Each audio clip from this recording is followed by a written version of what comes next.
Hello, listeners. Welcome to the Crouching Tiger, Hidden Dragon podcast. And I was just explaining to our guest today, we talk to business leaders in Asia. And today we have someone special, someone that I've known for many years and actually known him before his career in Europe.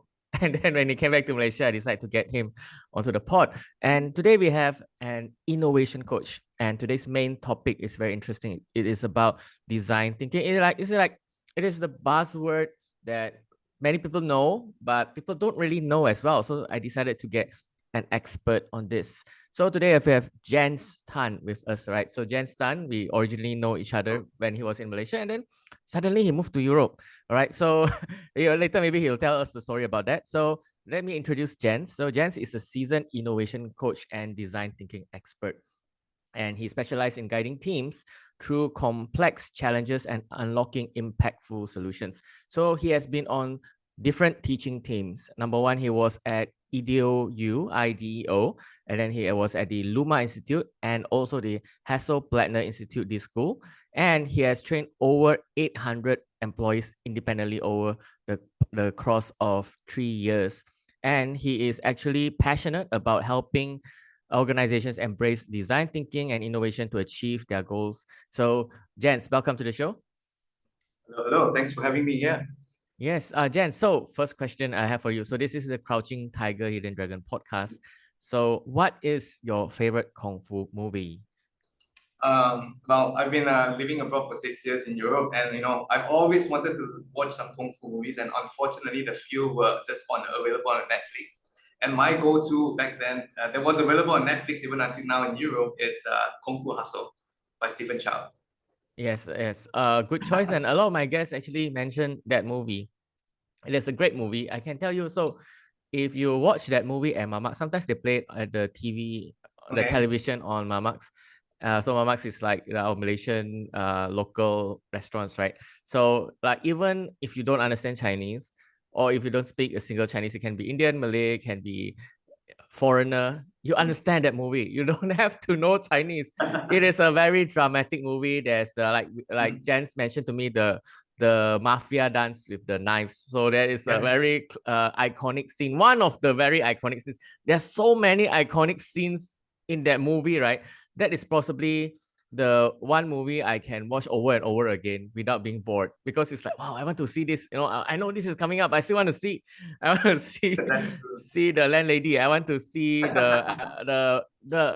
I tell you, like one of my favorite thing in the movie is the antagonist. The bad guy, right, looks like our local char kway teow seller or something. That guy that wears the singlet and like is bald, and like he looks like some guy you can find in SS2, which I live in SS2, right? Thank you, good choice, Jentz. So yeah, Jentz, I hope you're okay. I think so for our listeners, Jentz having a bit of cough. So if you anything, you can talk slowly, Jentz. So no worries. All right. So I would like to start off with this question. So this design thinking word has been around for a few years. Yeah. And there are a lot of initiatives when it comes to this. So can you tell us briefly, to you as someone who has trained so many people, what is design thinking to you? Well, that's a very good question. When I was in this journey, I learned about design thinking 10 years ago.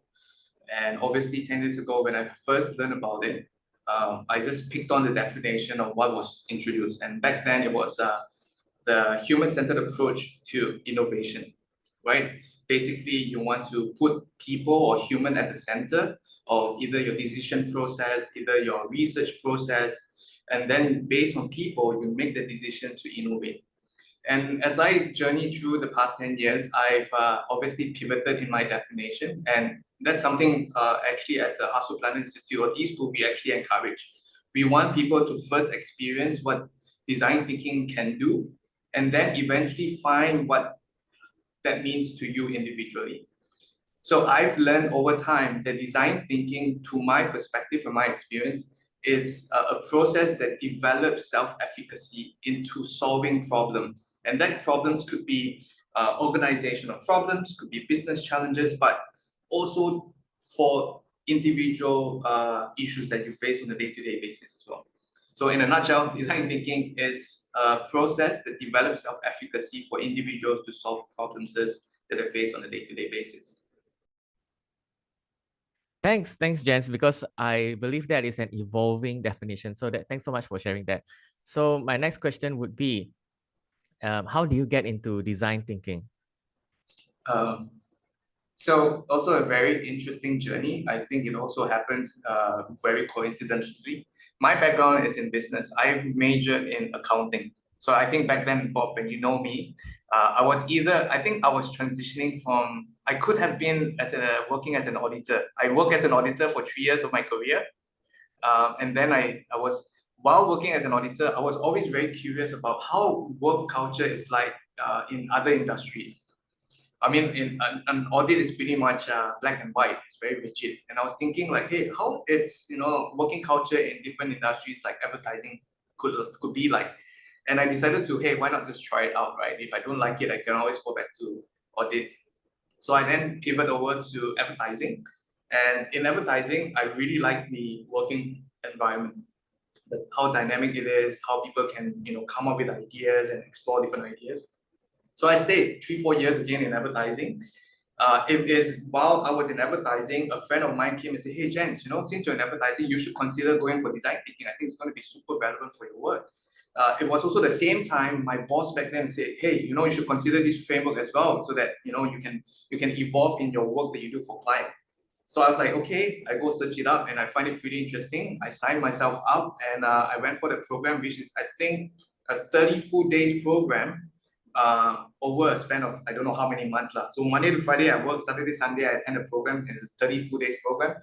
And again, then I was so inspired by the program, I did another pivot in my career and said, hey, I want to be good at this process.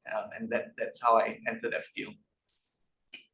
I love that story because I recall now. So when I know you, Jentz, when you were in Malaysia, you were in advertising, and because I was too, I think at that point in time I was too.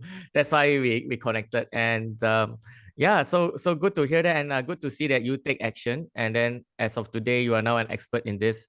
Unfortunately, I didn't take up design thinking, so here am I. Here I am today as well. All I think right. everyone had different journeys, right? Yeah. All right. Um, so moving on to, so a lot of things that you do are training, right? So when you train companies, so you train some of the largest companies in Europe.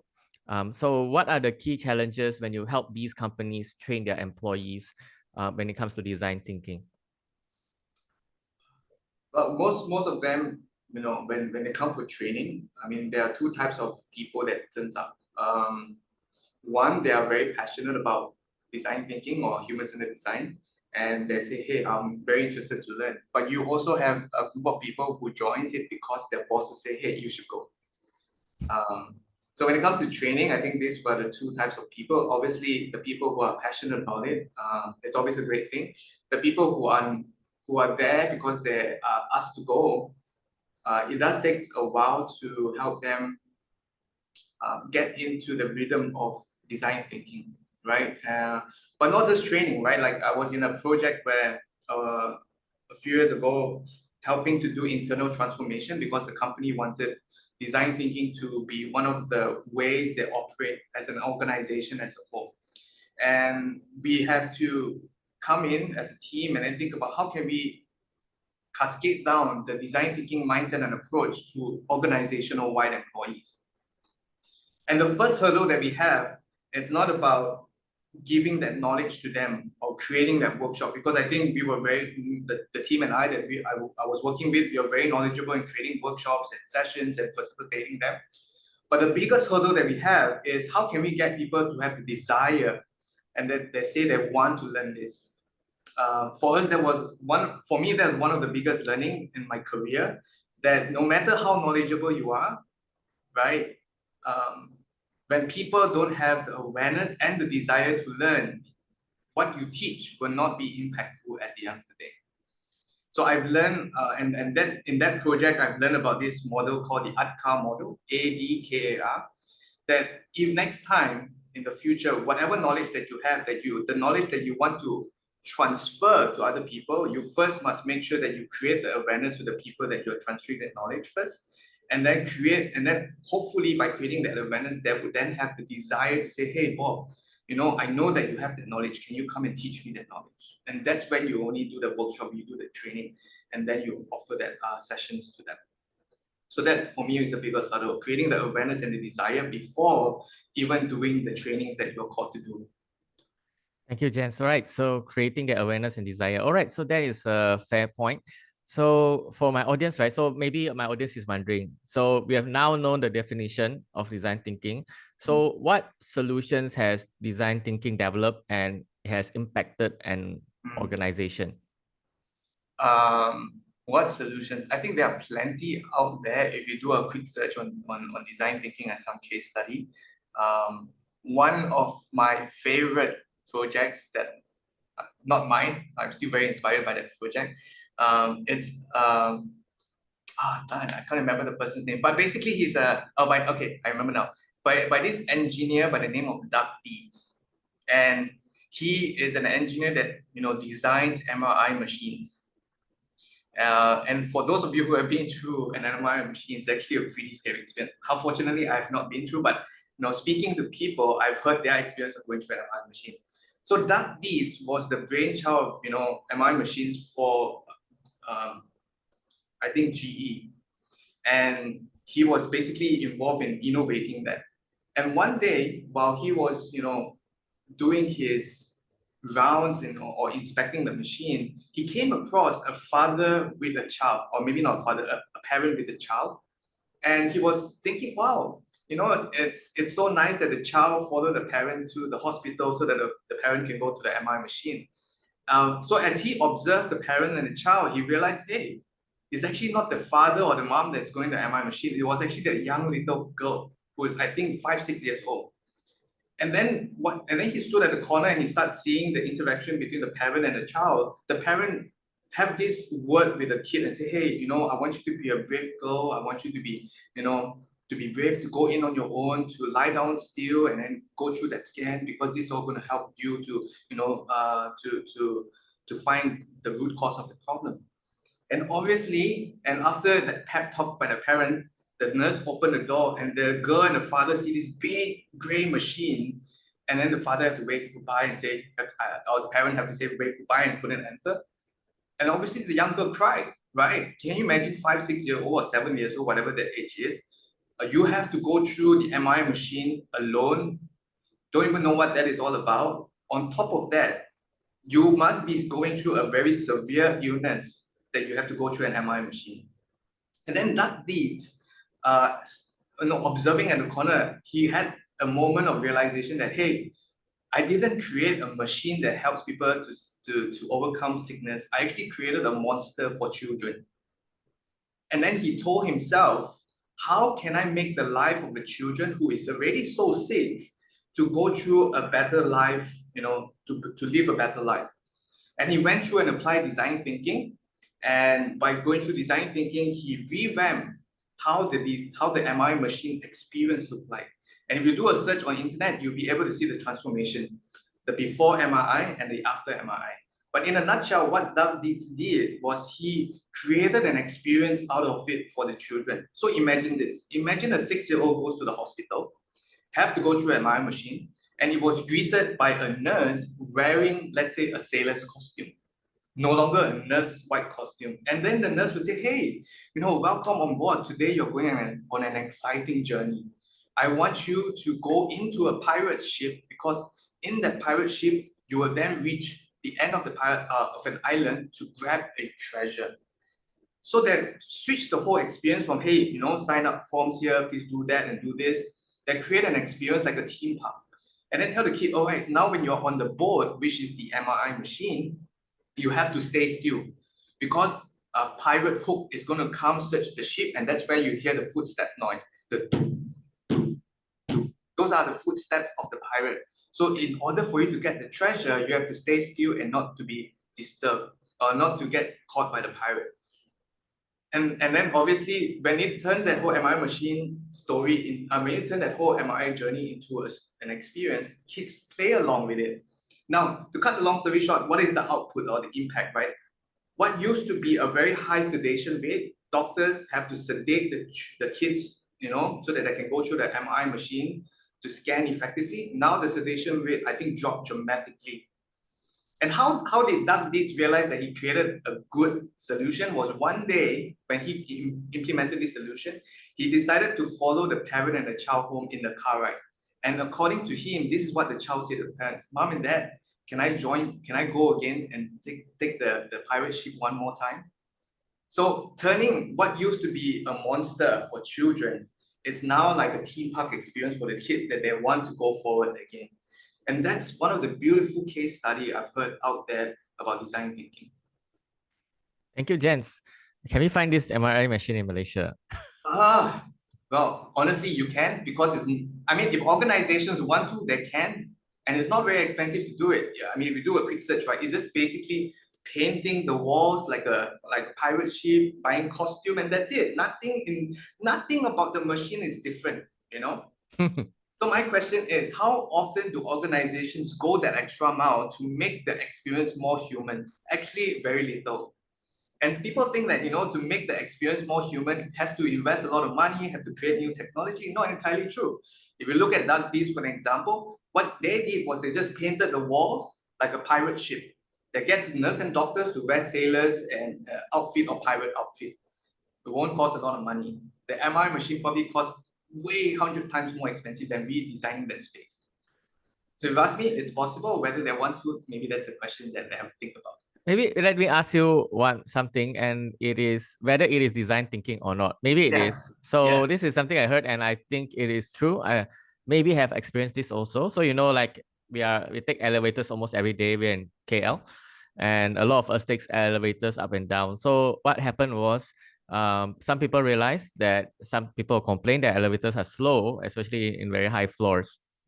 So what they did was they installed mirrors in the elevator, and then the mirrors, of course, serve a purpose. We want to check out how we look before we go out, etc. And then in the end, people would wish they spent more time in the elevator because they want to look at themselves longer and fix their makeup. So is this like some sort of design thinking adaptation as well?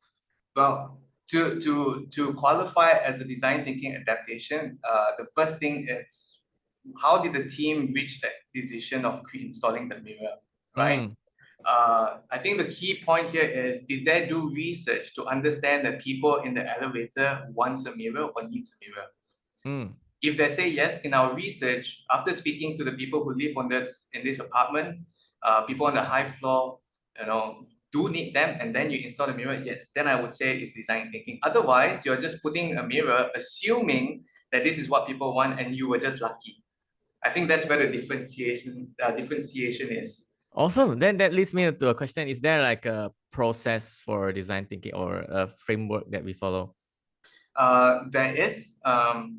Essentially, if I were to zoom out on a very, very big picture, instead of going down to micro steps, in design thinking, what we strongly advocate for is, when it comes to solution, or when it comes to problems, or when it comes to problem solving, there are actually two big picture that you have to understand. Number one, you must first understand what is the problem that you're trying to solve for, and then number two, what is the solution that is possible there. So that you first understanding what is the problem space, and then understanding what is the solution space.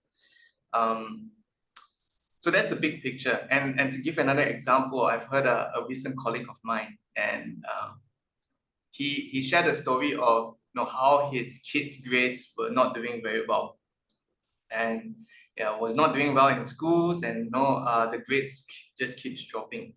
What do you think he immediately do? He asked the kid to study harder. Yeah, ask the kid to study harder, sign up for more tuition, sit down with the kid and say, hey, you're not going to watch TV today, you need to study, you need to buck up, all this stuff. And then he implemented this very strict regime for the kid for 6 months. And then after a few months later, he found out the reason why the kids continuously failed in that grade. The first 2 years of school doing fantastic, but the third year, the drop in grades, was that year, the teacher decided to reshuffle the seating arrangement of the school.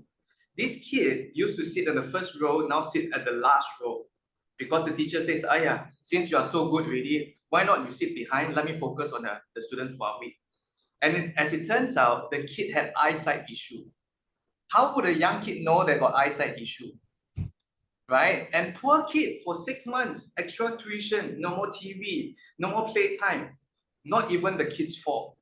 And what I'm trying to say is, right, the way that we solve problems today is very much similar like this example of my friend. When we see a problem, we immediately jump to that solution space and say, hey, how can we solve this? More tuition, let's stop playtime, no more PS time, and just introduce this solution, but we rarely take time to understand what is the problem. And when it comes to design thinking, that's core. If I were to take that example and apply design thinking, what we could have done is, hey, let's go and talk to that kid, understand why the kid is failing, right? Or if the kid never share you enough stuff and you cannot dissect the problem, how can we go to the school and observe how the kids learn, right? And if you were to take one day of your fully busy schedule at work to just go check on your kid in school, you would already notice that the kid is sitting all the way behind. And you would then make a lot of inferences. Oh, now they're sitting behind. I wonder, is it this problem? Is it because the teacher speaks too softly? Is it because the kid had eyesight problem? Is it because all the naughty kids sit behind? And then you can slowly filter out and say, hey, which is the actual problem that the kid is facing? And let's find the right solution for it. So that's basically what design thinking is, right? Understanding problems from two perspectives. First, before coming up with a solution, you want to make sure that you first understand what is the real problem out there. Oh, thank you, Jentz. Wow, thank you so much.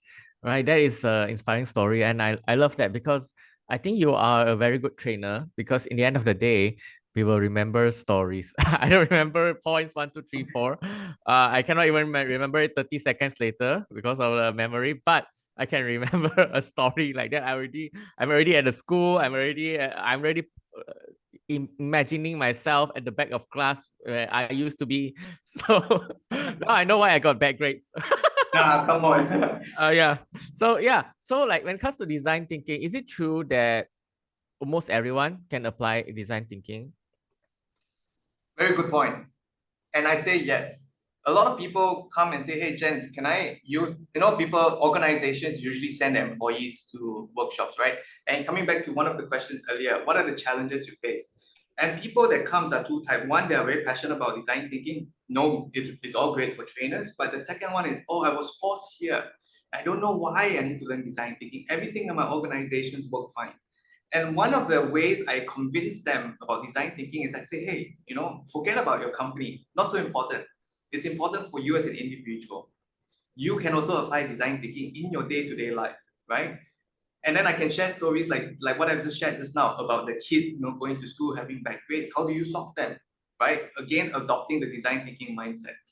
Recently, because I moved back from Germany just about 1 week ago. For the past few months, I've been trying to research on where should I buy a property. And obviously on YouTube, there's very famous YouTuber in Malaysia now, talking about property. Yes. And he talked about experiments. And I was like, oh God, it's so good because it's so relevant to design thinking. He talked about, if you want to buy a house, you should do a few experiments. And one of the experiments Ihan talked about is weekday, weekend tests, right? If you want to buy a location A, before you buy the location A, you must do an experiment. You go there on a weekday at the time where you're supposed to travel from location A to your office and see how far it takes you to drive. And then on weekend, you want to go to that location, you want to understand the surrounding, the neighborhood, what are there, what are the infrastructures, and so forth and so forth. Design thinking, when you understand the concept of design thinking, it's always about experimenting. One component about it is about experimenting and testing them before making decisions. And that could be applicable in so many areas of our lives. Ihan's weekday, weekend test is one great example of really applying the design thinking mindset, or one pillar of it, which is experiment and test. Another example was the parent and the kid, right? Which is understanding the problem space in the beginning. How can I understand my kids' problems? How can I understand the problems that my children are facing? Can I ask better questions, which is a key component of design thinking? How do you ask better questions to get the information that you need? But if you cannot ask questions, how can you immerse yourself in scenarios so that I can understand what they're going through? if they can't speak it out or can't verbalize it? Or how can I observe them in this environment? And to then observe it from a different perspective to see what are the difficulties that this person is going through that I can jump in and make a change. So long story short, yes, you can apply design thinking on your day-to-day lives. One great example is, doing the Eheng weekday weekend test before buying a Okay. phone. Yes, yes, I do follow his YouTube channel as well. So that is very important that mindset to find out what is the real problem and to actually go and see for yourself. That is a good mindset to have. So a lot of my audience are professionals on LinkedIn. So we've been connected for a while on LinkedIn as well. So if someone was like, say, I'm a professional in a company and I want to learn more about design thinking, and you said that you joined like sort of a program on weekends. So how should someone start to learn design thinking? Well, number one, you can reach out to me for sure. Okay. I'll be happy to do that. But if you feel like you want someone else, you can always go to IDEO U. IDEO U has a lot of online courses that you can go. It's short, 5 weeks courses, a mix of lecture or videos that you can watch, but also for you to get a certificate from these courses, you have to apply what you have learned. And that's another thing about learning design thinking. It's a good design thinking learning programs requires you to apply. If you were to go through a design thinking program by watching a YouTube, yeah, you can learn the theory, but the true value of it comes from applying it. So IDEO U is great. It's 5 weeks course. You can do it alone, and but what's key is after you watch those videos, you have to apply it. And then submit your application reflections. And then the teaching team, if it's me, we will give you feedback on how you have applied. If you want a more holistic experience, you can always go to HBI D-School if you're a student. If you're a student, I strongly recommend you to apply that program. If they're still doing the online program, as if you're Malaysians, Singaporeans, in the Philippines or Vietnam, it's an international program. As long as you can say that you're a student, you get a huge discount and you can go through I think a 20-day program at the HBI D-School. And I strongly recommend students to go for it. Obviously, if you are working professionals, then you can go to HBI Academy, where they provides professional development courses, but HBI Academy is pretty much based in Germany as well. So it could be quite expensive. However, if you're looking for someone within the region of Southeast Asia, I'm here. I just reached back and I'm happy to support you on your journey. Of course. Thanks, Jen. So I heard that you said a good part of training is the application. So I know you train hundreds of people. So has any time that any of these applications surprised you or gave you a good result or made a good difference? Yes, I actually heard stories very frequently from my participants that went and applied and then they came back. They say, "Oh, you know what? Thanks for sharing these frameworks." I can share one very quick one, or maybe not quick, but I can share an example of how one story came about. So this person was a project manager, and her KPI was to invent a new product. So what happens in a company was the company was in the midst of acquisition, acquired. So company A that she works in plans to acquire company B. Company A is an internet service provider. Company B is a alarm system provider. They sell alarm systems. And this company A where she works in say, hey, we are going to buy this alarm security company. And I want you to think about ways that if we both combine, we can come up with a new product. And she was like, okay, that's my KPI, let me do it. And obviously the first few ideas that came out is, oh, let's create a smart alarm system. This was like 6-7 years ago, right? Smart home is still at the journey of becoming a boom. And they want to be on that bandwagon. So it's like, okay, right, alarm system, internet. Okay, Internet of Things, let's make the alarm system connect to internet, boom, new product, right? And by applying design thinking, she went and started to speak to people, homeowners, right, who have alarm system. And she was surprised that a lot of the homeowners said this. why do you want to create a new alarm system? I don't care about alarm system. But what I care is if an alarm is triggered now, I want people or myself to be able to go back and check instantly. So reacting to alarm is more important than having a new alarm system. And that's what a lot of people say. If today I have an alarm triggered, and let's say I stay in Subang and my office in KL, if I have an alarm trigger, I get a notification on my phone, what can I do? I have to still drive that 1 hour back home, check if my house is okay, and then figure out how to solve it. If you can work on that address time, that will be a game changer. And she talked to a few people. She presented to the board of directors and said, hey, you know what? Maybe we cannot just create a smart and add in internet to the alarm, right? We have to go beyond. But the board of directors say, no, we don't want to go that direction because this is an alarm system company. This is an internet company. Let's create a smart home alarm system. She was so determined that, by the third or fourth presentation to the board of directors and say, I don't care if my KPI is not met. I'm going to tell you that this is not what people want. People don't need another alarm system. People need a service to reduce the reaction time when alarm is triggered. And after the fourth time, with all the data that she has, all the data of the people that she spoke to, as proof to the board of directors decided to stop acquiring company B. For me, this is a great story because number one, she's so convinced by the people that she speaks to that she represented the voice of the customers up to the management, to the point that she's willing to jeopardize her KPI so that the customer's voice are being heard by the management. For me, that's game changer. For me, that's very inspiring. And this, for me, when you think about design thinking, right? I told you about the first definition is the human-centered approach to innovation. The people component is very important, and she lifts up that people component. She speaks to those people, she brings forth what people say, and she challenged the management and say, hey, maybe this is not the right approach to go forward. So for me, that's one of the best stories I've heard in my career. Wow, thank you, Jentz. That is a great story indeed.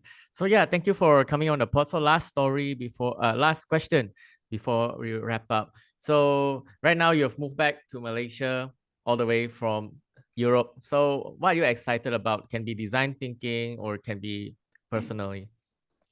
There's a lot of things I'm very excited about. But one thing I've always been the person that's trying to find ways out of the country. 6 years ago when I got the offer, I didn't think twice. I like, oh no, I got a great offer, let's go. Honestly, and when I was living abroad, the more I lived abroad, the more I realized I love Malaysia. I came to a realization about this. What I love about Malaysia is the people. Now that I've been exposed to so many different people internationally, I still find Malaysians one of the most hospitable, warm, kind people that I've ever come across. And I realized that what I didn't like about Malaysia is not the people, but it's the system. The system in Malaysia is what I don't like. The people is what I love. And it was that point I decided, hey, if I don't like the system, I love the people. Is there a thing or something that I can do to help these people? But also, is there a thing that I can come back to make a dent in the system? So I think midway through my career in Germany, I really told my bosses back then when I was working at the Hasso Plattner Institute, I said, one day I want to go back to Malaysia because I really want to empower the Malaysians here. I really want them to have experience what I've experienced. When I say about 10 years ago, when I first go through the design thinking program, I was very transformed. I want to create an opportunity for people here as well. And I want them to experience that. I want them to experience what I've delivered in Germany. I want them to also experience it in Malaysia. So that brought me here, and I'm very excited about that part. I don't know how it will pan out. That's my ideal future. How I'm going to get there, I'm still trying to figure that out. And I hope that somehow or other I can make a small little impact in the country. Because at the end of the day, I believe all it takes is one person to change the community, one person to change the family, one person to change the organization. And I just want to just inspire maybe that one person, and then I'm happy about it. Thank you, Jentz. Thank you so much for sharing your wisdom here. And I hope many are inspired through this podcast as well. Thank you so much for sharing your stories and your wisdom here.